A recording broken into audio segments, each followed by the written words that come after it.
welcome to Talk of the Bay. I'm your host for today, Meilin Obinata. We're going to be talking about the hottest housing issues for renters and landlords.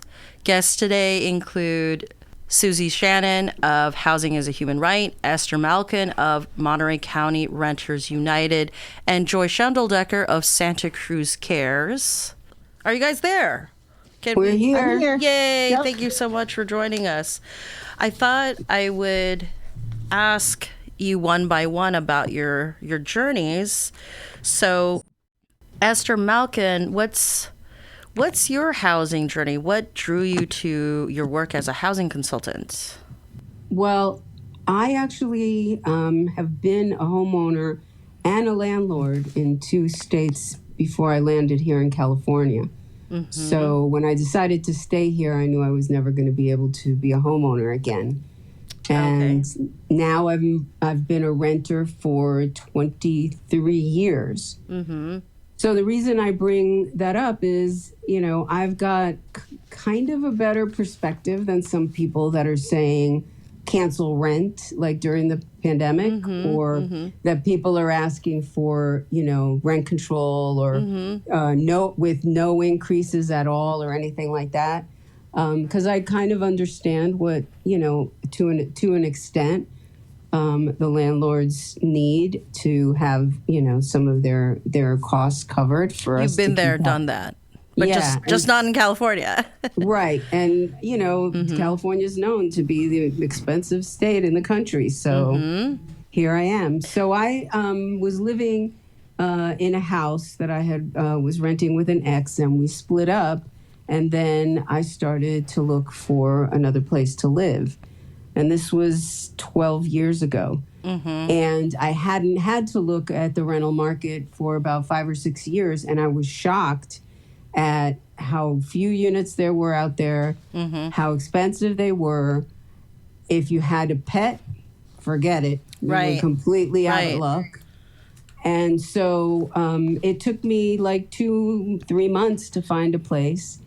And it started me thinking, I'm like, I had a corporate job, corporate America job, and other people that live in this area basically work hospitality jobs and things like that. And it got me thinking, how is it possible for people to afford these rents? Mm-hmm. So right around then, the weekly, the Monterey County Weekly. What year was that when you said, hey, I started thinking about that? It was like 12 years ago. Okay. 10 years ago. And the Weekly did a cover story on homeless women in the area. And that article just kind of triggered something in me because it stated that the middle-aged women are like a top demographic for who's becoming homeless. Wow. And at that time they were saying there was something like 500. And that spoke to me because I'm a middle-aged woman and all my friends, are more or less also. And I was like, that could be me. Mm-hmm. So I started, educating myself on what exactly is, quote, affordable housing. And I attended some webinars and connected with some people. And once I started understanding the topic more, I became frustrated with everybody, like elected officials and candidates running, saying, of course, they support affordable housing. Well, yeah, everybody supports affordable housing, but a subtext to that is the renter situation, because you can't build fast enough to keep people from becoming homeless because their rents are going up. And so I started my own lane at that point and became the voice of renters in Monterey. Thank you. So I'll ask you more about that, but I want to ask Susie about Susie's journey. So Susie, from what I understand, at one point you were unhoused. Was that part of your housing journey? Yeah, I think so. So when I was younger, my entire family was unhoused for a while. My mom had become really ill, and we just fell into poverty very, very quickly. And then cut from there to 2005, and I'd always been fairly progressive in terms of my views on homelessness and rent control and how that kind of all fit in together. And then in 2005, I was driving a friend home. I live in Los Angeles, so I was driving a friend home through downtown. And she said, "Have you seen Skid Row?" And I said, "No." And so we drove around Skid Row, and I was just shocked. I mean, there were so many people out on the street. There were tents that were 3 inches away from each other, just, all along the streets.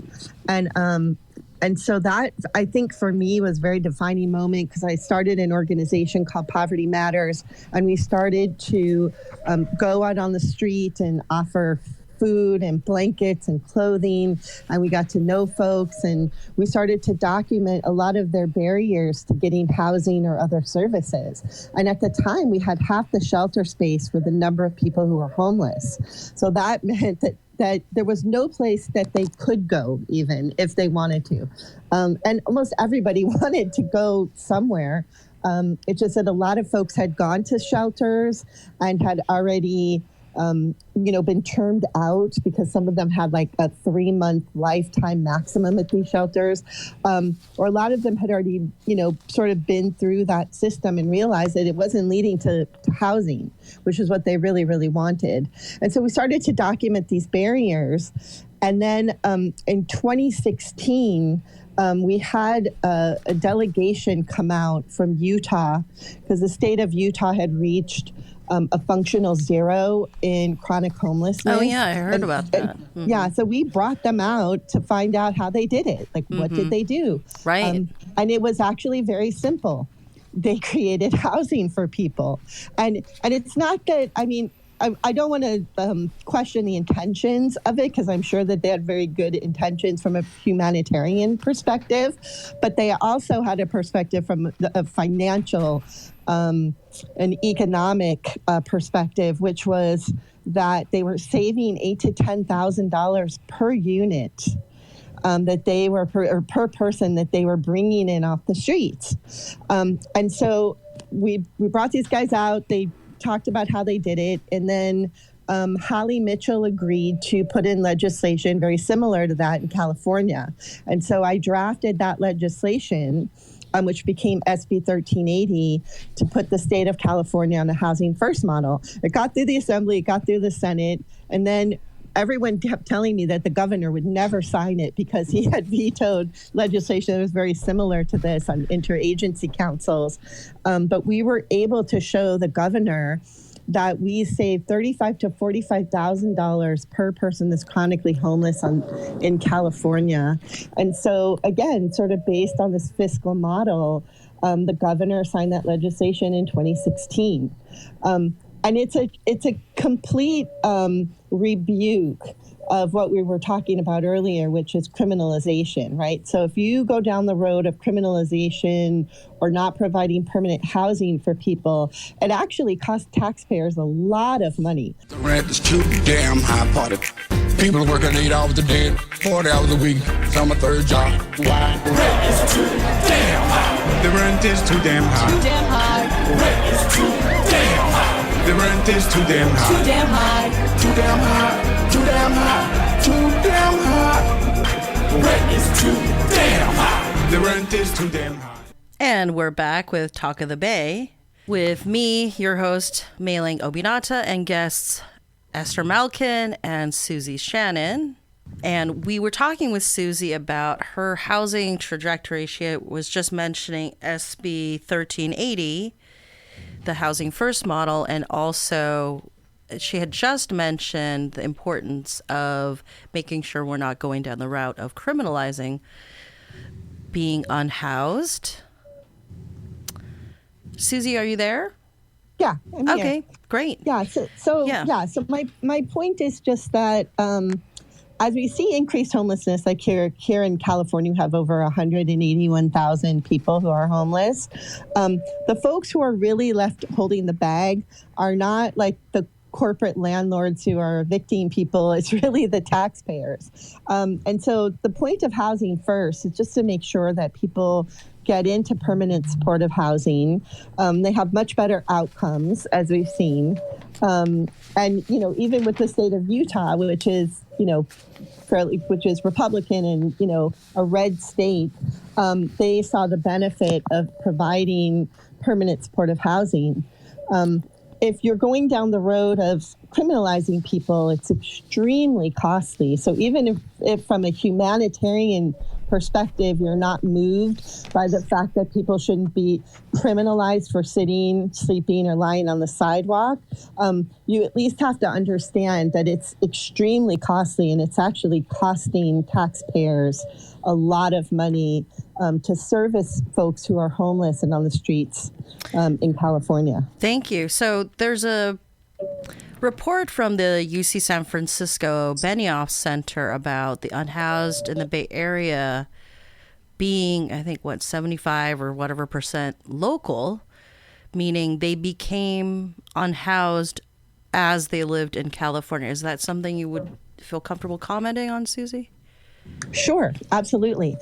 So people typically stay in the neighborhoods that they know or grew up in. A lot of times that's where their doctors are, that's where their friends or family are, or have been, and they're familiar with the neighborhood. It's kind of a myth that people are coming from other places, and it's perpetuated, I think, by media, who will find like one or two people on the street to interview. Like an anecdote? Yeah, it's just an anecdote. But the numbers show us something different, and it's conducive with just human behavior that you tend to stay in areas that you know and are familiar with. I want to ask Esther some questions about renter issues in Monterey County. So, for example, I've heard about the rent registry in Salinas, the city of Monterey rent registry, which was a big battle last fall. And now Salinas is looking at rent stabilization. Esther, do you want to comment on any of those things and how the Monterey County Renters United was involved with any of those endeavors? Yeah, so pretty much what we're seeing is that after the last election, those two cities, Salinas and Monterey, we were able to flip the councils into more progressive council members. And those two cities have very high numbers of renters that are residents there. What's the proportion? For example, the city of Monterey is 66% renters. And all of the people that were sitting on the council, except one who happens to be our current mayor, all owned rental properties. So there was an obvious conflict of interest. And all we would get is a bunch of lip service because, I would go and meet with all of them and try and, because a lot of them, and maybe it was false, maybe it wasn't, but they claimed not to be aware that this is what is going on in the rental market because they're all homeowners, right? But they all had rental properties and they claimed that they were long-term renters that they had and they were treating them well and they weren't raising their rents. But then we started seeing that the real culprits that were manipulating the market rate were the property management companies because they manage some properties, but they also own some properties, and their numbers are so large and that they could easily, influence the market rate. So the conversations were, being had. I met with all levels, including Congress members, on the problem. And as the conversation was getting traction, we started really focusing on getting the renter vote out. And that's how we flipped those two councils. Sorry, go ahead. So are you saying the Monterey County Renters United was very, very active in getting renters to participate? Or? Absolutely, yeah. Okay. we worked with, I went around, first of all, we did webinars, which is one of the ways that I connected with Susie was through the California Democratic Renters Council board that we both sit on. And I did webinars with the chair of that board during the time that Gavin Newsom was being recalled. And so we had huge response, and we just took that and ran with it into the election. We went to the Central Committee, the Monterey County Central Committee, and had them support and make it a point to reach out to renters during the election. So it was a very concerted effort that, I triggered that finally started getting some attention, because when you have that many people that are living in a city that are the silent majority who have major consequences if they come out and speak publicly about this problem, we weren't being represented. I have the luxury of having a landlady that has lived through this and knows what it's like. And I was doing a lot of this volunteer vocalizing the problems without coming out and not identifying myself, because let's face it, there's nobody that's going to rent to me now. Oh, you're afraid of retaliation from other everybody. landlords. So I would talk to council members, I would talk to the media. Everybody wanted to hear from other renters, and no other renters were comfortable to come out and speak. I'll just say this. I've actually tried to get renters on K-Squid, and some of them said they were afraid to be on the radio. So with that, I'd like to give out the phone number for anyone who wants to call in. We're at 831-900-5773. That's 831-900-5773. You could be a renter, you could be a landlord, you could be a objective bystander. If you're excited about renter issues, please give us a call and share your questions and thoughts. I want to pivot to Susie and ask about the purpose of housing as a human right and the biggest opposition to your organization. Sure. Well, the purpose is to make sure that everyone has a place to live, has a roof over their head.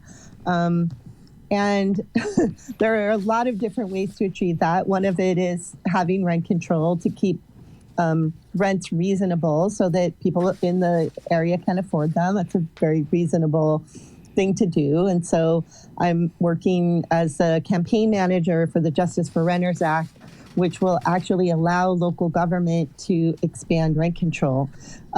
The biggest opposition is always the same opposition that we have every time. It's the California Apartment Association and the corporate landlords that they serve, who make billions of dollars off of rent.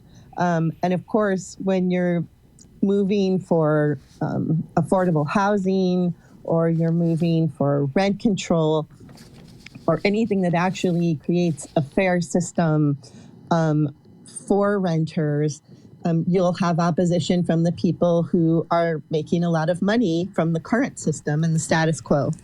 And so that's what we're up against. And it's, it's to the tune of, $100 million sometimes with these ad campaigns that are being run against rent control, or even during the pandemic, having some of these landlord groups basically say that they wanted to evict people during COVID, and we're talking about... That's classy. Yeah, we're talking about seniors on a fixed income who are, trying to make a decision between paying for food or rent, or, young people who can't move out of their parents' homes. And so, and just people who are living in neighborhoods where they've lived maybe for generations, and they just get priced out of their own communities because they simply can't afford it. And so California has more people who are rent burdened, our state, than anywhere in the entire United States. I wanted to ask, what's the national picture for renters' rights? Because in California, or like say in Santa Cruz or Monterey County, we have our view of what it means to be a renter or to be a landlord, but the world of renters' rights is very broad. So with your national lens, what's a great situation that you see for renters? You have an example? Well, I think one of the great things is that there are now national coalitions that are forming of renter groups. And so, we're able to all talk to each other about what's going on state by state, because the landlords are also kind of moved nationally, and they come up with kind of the same talking points against rent control or against renters. And they're fighting, a lot of the same ordinances that are coming before cities to help renters.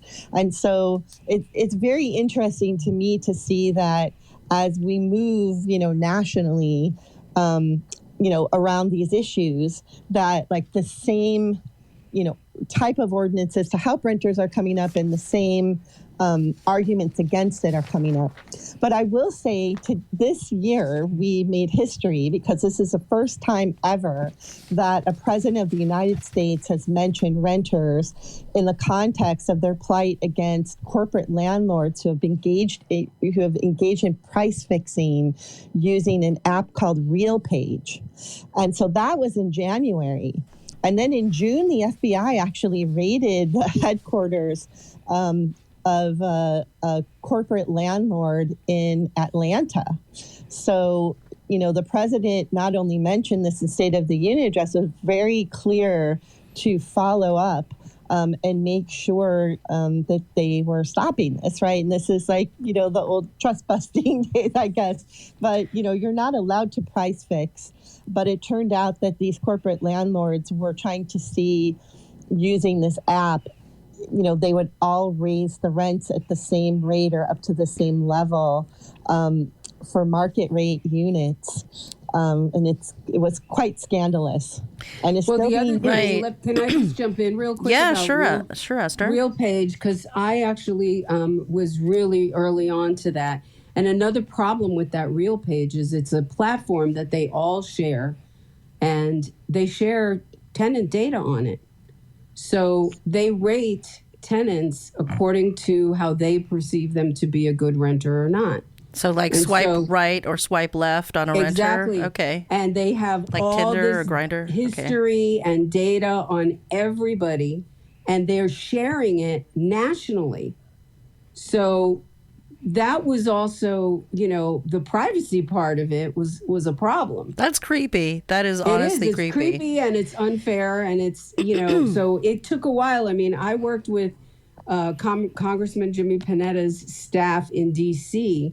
for a couple of years to escalate what was going on with RealPage, because I was onto it years before, and they actually took it to Amy Klobuchar's staff, and then the word started getting out. But, a lot of these Congress members and people, they just don't know that that's going on in their areas. I mean, Jimmy Panetta literally looked at me and said, "Is this really going on in our?" And I'm like, dude.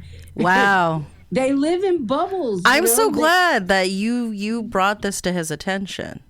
Yeah, I mean, and he thanked me for it. I mean, good. Every time I met with him and his staff, I would get a letter thanking me for educating them, because it's not their world. Well, I know that I saw some article about rent burdening being an issue in about 12 swing states. So it would make sense that Biden would mention something about renters' rights, because those are competitive areas for the presidential race. So and it also has a huge effect on society, because, we've basically created a permanent renter class, because home ownership is such a far-fetched notion now for young people, for minorities, single women, single mothers, seniors. We have got a permanent renter class. I would give you all the power. Oh, would you pay my rent? Oh, would you pay my rent? Would you love well spent. I wish I paid my rent back. Love me right, love me right. If you don't get your love me right, you gotta get your money right, girl. And we're back with Talk of the Bay. Your host today, me, Meilin Obinata, guests Esther Melkin and Susie Shannon. Susie, you were mentioning a permanent renter class. That was me. Yeah. It was Esther. Not Esther, Susie. sorry. Yes, That's Esther. okay. So, yeah, I was saying we've created a permanent renter class. I mean, most of us have had college roommates, and when we got married or moved on and got bigger, better jobs, we all, expected that at some point we would become homeowners. And now what we're seeing is that it was mentioned earlier, people in their 30s are still living with their parents. We have, couples that are having, no kids because they can't afford to have a house. I wanted to actually just jump in and ask you about special risks for agricultural workers in California. So Monterey and Santa Cruz County, we have a lot of agriculture. So what so what happens to agricultural workers and their renting situations? They get abused. We've had a number of cases here in Monterey County that the people that they were working for were housing them in terrible conditions and overcharging them and holding back their pay because they don't have voices. Where are they going to go? A lot of them are undocumented. Most of them are. So we are seeing some progress in Monterey County by some nonprofits that are actually building some farm worker housing. We have some of the larger agriculture companies that are creating, worker housing for them. But they are the most abused because they have to remain silent. And we have a caller. Hello. Yeah, did you have a question? Chris, yeah. Well, a question, comment, and I just wanted to outline my perspective. I came to the Monterey Bay area in 1976, and I've been here ever since. And the rents here have always been a struggle. I started out living in Monterey in 76, and worked in a restaurant job, whatever, went to school, got a degree, graduated, got a pretty, what would be considered a good job. I got a government job working for the Department of Defense in Monterey. And the rent had always been a struggle. I met a young lady. We wanted to get married. We're looking for a house to buy. Couldn't seem to get the money together to do that. Rents just kept going up and up. This is back when you could buy a house for, $65,000 in Seaside next to the Army base. Can I ask how much you're paying for rent right now? So I finally qualified for Section 8 housing, and so the unit that I actually live in is the market rate is $3,400 a month. Wow. I pay $900 a month. Mm-hmm. Mm-hmm. And the rest is through the Santa Cruz Housing Authority. Mm-hmm. But it took a long time to make that happen. And so I'm kind of hopscotching around. I wanted to give more of a linear view because I've seen how the rents have gone up. Right. Do you have a question for our guests? Well, one of the things I wanted to ask was, would you please give the contact information, the telephone number? I had no idea there was a Monterey Renters Union. I rent political office in Monterey. I know a lot of people there. I know a lot of the realtors. I know I know a lot of folks. I was very politically involved. Okay, That's Esther, why I'm not giving my name right now. Yeah, do you guys have a website or phone number you feel comfortable sharing, Esther? So pretty much Monterey County Renters United is just a group. It's not a formal nonprofit. It's just, people that have actually understood the problem and come together and wanted to work together and try and at least get the voice of the renters out there. So you can email me directly at my email address, Esther Malkin, EstherMalkin at yahoo.com. And we would be happy to have more people that are willing to, speak up. I mean, we were talking earlier of what a challenge it is to get renters to speak. And so a lot of these elected officials and even the media are tired of hearing from Esther Malkin. Okay. We actually have another caller, Chris. Did you have any other questions? My comment is that I've seen the rent on both sides of Monterey Bay, Monterey and Santa Cruz. I've now been in Santa Cruz for about 10 years. After my government job, I ended up living in my car for about 3 years. And so my point is that I've watched this very, very closely, and the single biggest impact I've seen in this artificial inflation, if you will. I can't think of the right words right now. I'm trying to do this on the fly. But the increase, what has kept the rents high in Monterey and Santa Cruz is outside entities. And the two biggest ones that I saw, because I worked for one of them, was the Department of the Army. The landlords knew exactly what military personnel at a certain rank would get for their billeting allowance. And all the rents when I first moved there were kind of reasonable. You could actually go to a community college and pay the rent and have a couple of restaurant jobs and survive. But when the buildup of the military, the Army moved in, and there was lots and lots of people, and they couldn't all live on the base. They didn't have enough housing. It spilled over in the local economy, and the rents all went to what military personnel were getting paid for billeting. UC Santa Cruz has done the same thing to this side of the bay. Meilin, he's right. That particularly in Monterey County, because we have a lot of military here, and that's something that the city has struggled with and tried to partner with the military on. But more recently, what's happened is during the recession, when so many homeowners were being foreclosed on, those people all became renters. Yet we didn't add enough units. So the people who could afford the more expensive ones, like the military, were pushing out the lower income people. So we never built enough to accommodate the need to begin with. Then we had the recession. All those people became renters. And then we have COVID come along. And everybody from all over the area wants to move here and get out of San Jose and San Francisco. Our caller, Aline. Yes. Are you still there? Smith, Hi. 55-year resident. Remember back in the beautiful days in the 70s when a furnished little studio apartment for only $75. Wow. Did you have a question for our guests? Economics beyond the utter greed, but it's all in the name of capitalism.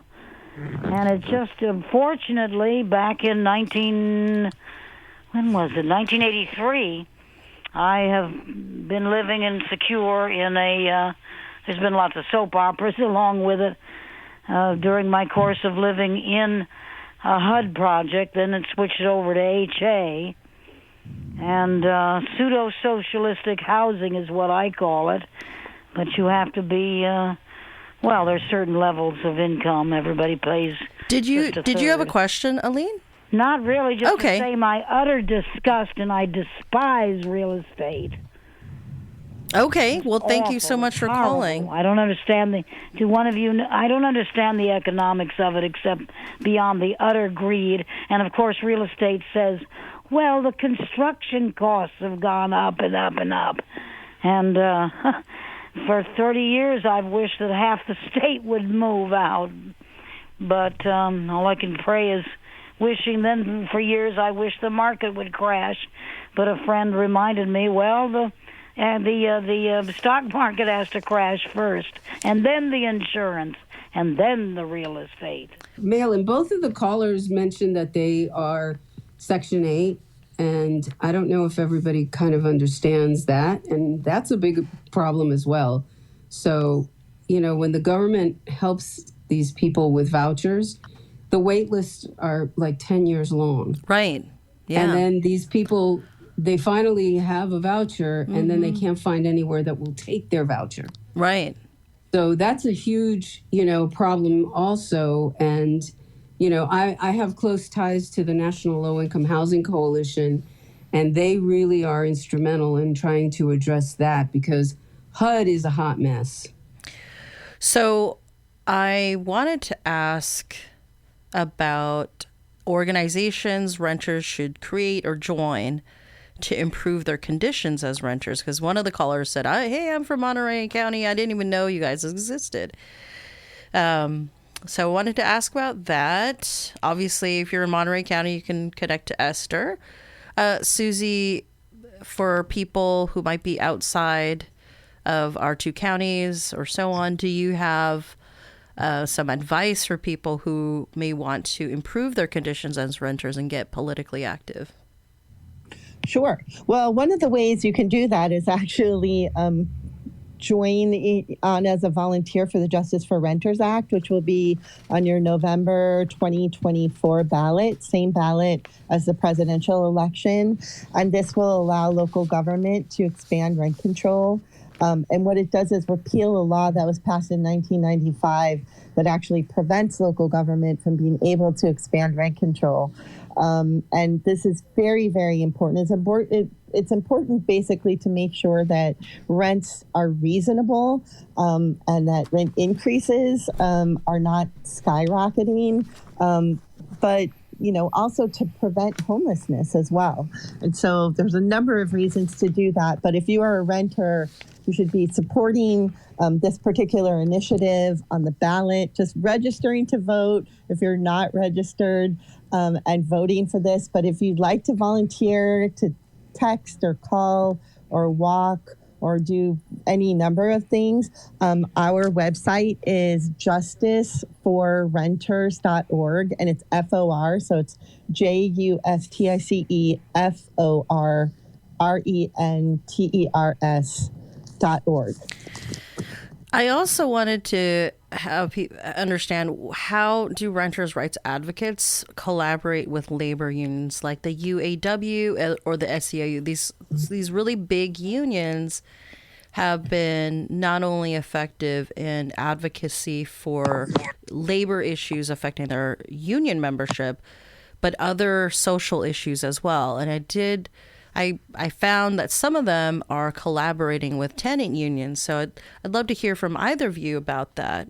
Yeah. I actually am a union member. I'm a member of SEIU 2015. Oh, really? Which union is that, actually? I'm actually a founding member of that union. It's a caregiver union. Okay. For caregivers and some nursing staff and skilled nursing facilities. And so it's very interesting because as part of that union, I've been running these housing workshops, and we're finding that some of our members are living in their cars. And they are finding it very hard to afford rent. We're more low-income union members, right? So, like, if you live in Los Angeles, you make about $18 an hour right now. It just went up from 17. And so, obviously, making that, you can't really afford to rent an apartment here unless you're doubled or tripled up. And so we have, some people who have like 5 or 6 people living in a 1-bedroom apartment and others who are living in their cars, and it's very, very difficult. And so housing is becoming the number one issue for a lot of labor unions. Even with the building trades, their apprentices are making about $25 an hour, and they can't afford apartments near where they're working. And they're building structures that they can't afford to rent in. That's right. Exactly. And so, obviously this creates a huge problem everywhere, right? In neighborhoods and communities. And people just can't afford to pay the rent, right? The rent is too damn high, is what we keep saying over and over again. The legislature just refuses to act on this. And so it requires putting these ballot measures before the voters to give them an opportunity to correct what is really a terrible injustice. People should be able to live in California, to live in their neighborhood where maybe generations, have lived, to be able to, send your kids to a public school and not worry. Oh, did we lose her connection? Oh, so let me jump in real quick. I just wanted to mention that. Oh, go ahead, Esther. The money that follow the money.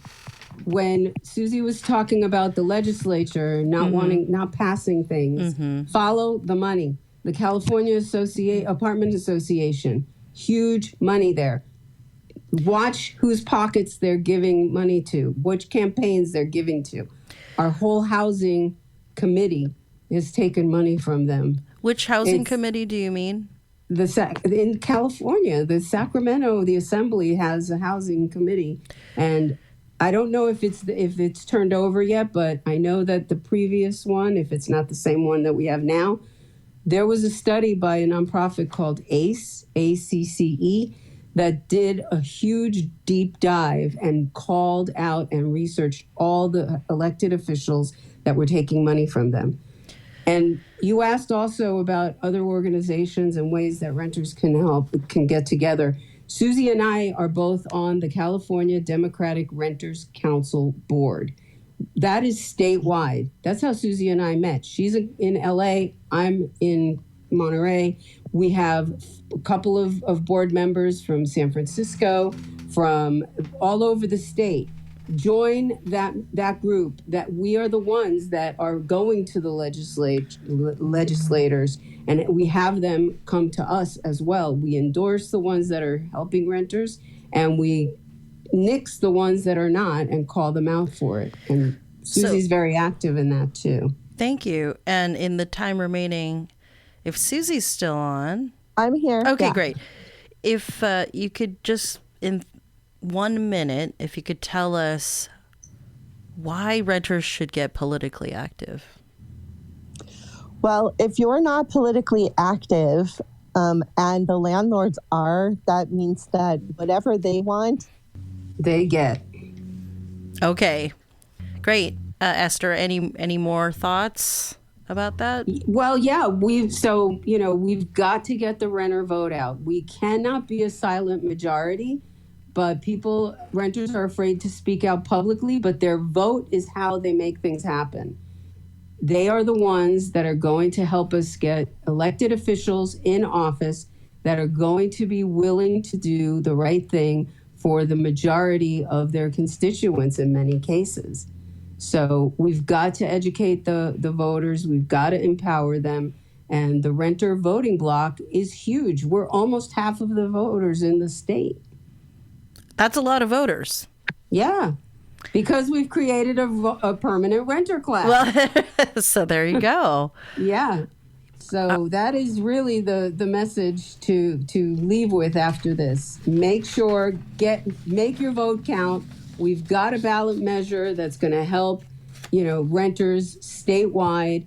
Don't fall for the scare tactics that all the money that's going to be pouring in from all over the country, because they do pour money into our elections because they fight every time for when we're trying to do things for renters. And they've got a lot of money and they've got a lot of elected officials that they give it to.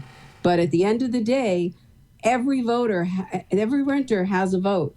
And that's how we can make it happen. We did it in Monterey. We did it in Salinas. We've got to do it in more cities. Well, thank you so much, Esther and Susie, for joining us today at Talk of the Bay, talking about these hot issues. And I think the callers are calling in and sharing their questions and comments about the experiences of being renters locally. I'd like to get Joy Schendeldecker's reaction to the Supreme Court review of Grants Pass versus Johnson. How's it looking with Grants Pass? And for people who don't know anything about it, what's the hot issue there? Hey, Meilin. Thanks for having me on. Sure. Yeah, I've been reading up on the briefs and some of the amici curiae documents, friends of the petitioners and respondents, and there's a lot on the SCOTUS blog, which is you can get really into. Wow. If you Wow. go there, you can just read all hundreds and hundreds of pages. Oh my goodness, like a novel. More than a novel. Okay. It's like Game of Thrones. Oh, okay. Plus. Wow. So it is interesting, and it has there's echoes of what's happening all over the nation in terms of increasing criminalization of housing, lack of housing status, economic status, and disability.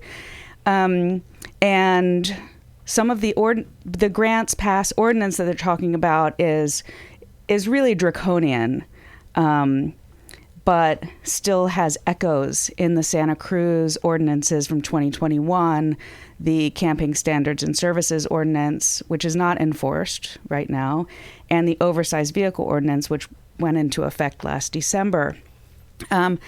So there's a lot. I mean, we could talk about this for hours, I think. Well, maybe. So start out with some questions. Maybe I'll ask sort of so that we understand.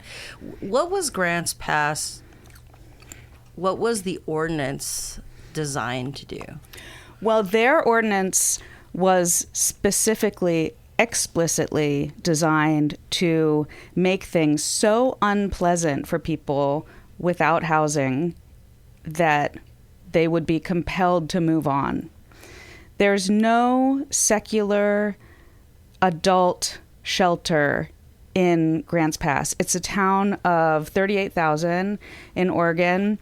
In the last point in time count, there were about 600 unhoused people, and very few of those are sheltered because the shelters that they have are, there's one with, I think, 18 beds for youth. There's a sobering center that doesn't have any beds. There's a warming center that was only open for, a handful of nights.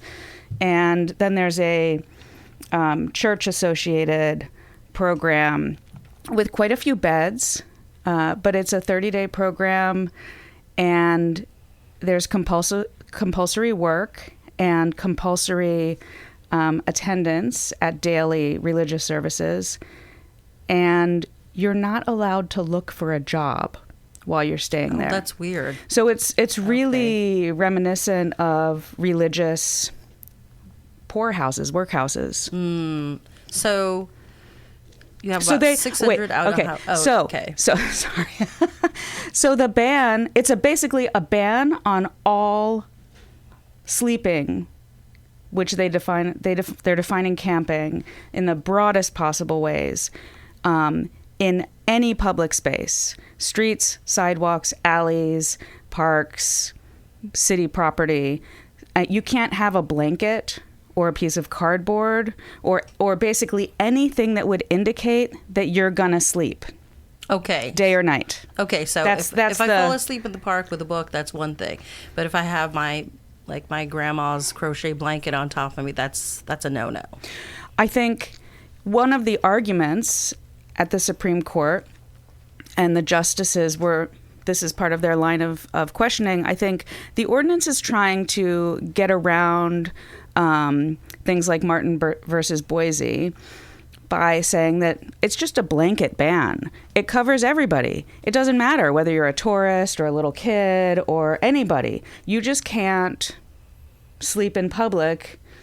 You got to go somewhere else to sleep. You can't have, bedding stuff. But we know that these kinds of ordinances, laws or restrictions are really targeted in practice. They're very discretionary and targeted.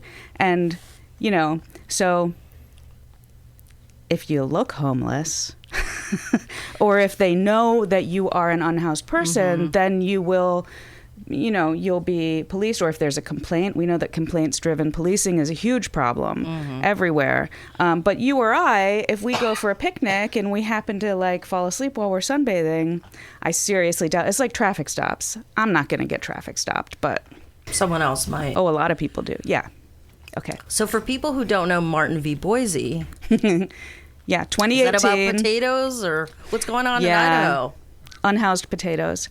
Okay. No, it basically says, without getting into a lot of details, it basically says that you can't criminalize people for being unhoused if there's not enough shelter space. And they say adequate shelter space without defining what adequate is. So there's a lot of wiggle room in there. And as we know from Santa Cruz, Martin versus Boise does not stop anybody from being displaced repeatedly, from having their possessions thrown away, for getting tickets. For us at Santa Cruz Cares and other advocates and people who are unhoused themselves, there are already laws on the books. We've always said this. There's laws on the books against, littering or trespassing or all sorts of things on the books that can be ticketed, cited, or there can even be jail time without having an extra ordinance that ties services to penalties or that just blanket tries to push people out of town. So, and Martin versus Boise upheld this logic that there's plenty on the books. We can't extra criminalize people when they're redundant laws. Yeah, whether okay, or just for their status, which could take us into the next line of questioning. Yeah. Sure. Do you want to talk about why can't we just criminalize status, or what does that even mean? So I guess in my mind, a crime is when you do something, you do an action. Conduct.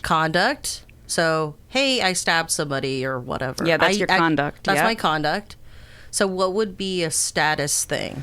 So the case that I have learned about is Robinson versus California from 1962, which established that the state of California could not criminalize somebody, prosecute, ticket, fine, or jail somebody who had showed evidence of having used narcotic drugs. So two police officers had an encounter with somebody and cited that they had scars and needle marks and made an assumption that he was using narcotics in the state of California and, sent him to jail. And his argument was that he had previously used drugs in another state, and so he couldn't be charged based on his status as a substance use. Okay. This I think set off the chain of if you have a substance use disorder, you can't be criminalized for that. There's another case that deals with an alcoholic. You can't be criminalized for your status of having a substance use disorder because it's an illness akin to having a communicable disease, like leprosy is one example that they used. So it's sort of stigma on top of stigma. Yeah, and one of the things that the Supreme Court justices, Kagan, I think, brought this up, and it's in the respondent's brief, is that it's like if somebody doesn't have a home or the money to be housed in a hotel temporarily, whatever, there are certain things that you do that you have to do to exist, right? You have to breathe. Right? And so if somebody is just existing outside breathing, they're unhoused, you can't criminalize them for that. That's a behavior that is conduct that is essential to your living. Right. It's a piece of conduct that's essential to your status. So I mean, for me, having psoriatic arthritis, a disability, or people with chronic illness, sometimes you have to sit down. It would be like criminalizing me for sitting down in a public place that doesn't allow sitting, when I have to sit. Right. Because my body won't go anymore. That's another example. So I think there's a lot of intersections with substance use disorder, disability justice, housing justice. This case, I think, goes far beyond simply anti-homeless ordinances. Okay, wow. So we'll definitely keep an eye on that case. Yeah. Thank you so much, Joy. Yeah, thank you, Meilin. Thank you. I'm always happy to come in and chat. Great. Thank you. Yeah.